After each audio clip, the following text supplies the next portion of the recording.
एक राजा के 3 पुत्र थे और तीनों राजकुमारों को राजा साहब ने बोला कि मैं 3 साल की धार्मिक यात्रा के लिए जा रहा हूँ, और तीनों पुत्रों को उन्होंने एक एक बोरा गेहूं दिया और बोला कि 3 साल के बाद मुझे वापस चाहिए। और 3 साल के लिए राजा साहब चले गए और तीनों पुत्रों में से पहले पुत्र ने एक बढ़िया स्ट्रांग रूम ढूंढा और उसके अंदर एक बोरा गेहूं रखवा दिए। एक दिन में चौकीदार, एक रात को चौकीदार की ड्यूटी लगा दी, कोई चोरी ना हो जाए।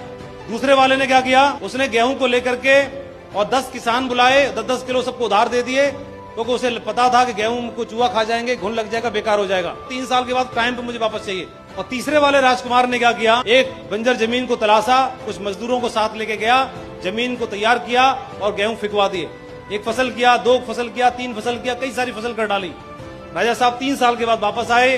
राजा साहब ने बोला गेहूं वापस लाओ। बड़े वाले राजकुमार से पूछा, राजकुमार राजा साहब को लेके गया, ताला खुलवाया गया, सारे गेहूं खराब हो चुके हैं। दूसरे वाले राजकुमार से पूछा गेहूं वापस लाओ, सारे किसानों को वापस बुलाया, 10-10 किलो सबने वापस कर दिए और राजा साहब को बोला कि राजा साहब तौल लो, पूरे के पूरे 100 किलो आए।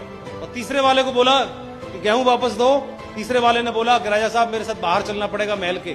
पता चला 1000 बोरा गेहूं से कई सारी बैलगाड़ियां वहां भरी पड़ी हैं, नदी खड़ी हुई है वहां पर। तीनों का अपलाइन एक थे, राजा पिता एक थे, गाइडेंस, शिक्षा, दीक्षा सब कुछ सेम हुई थी, लेकिन कॉमन सेंस भी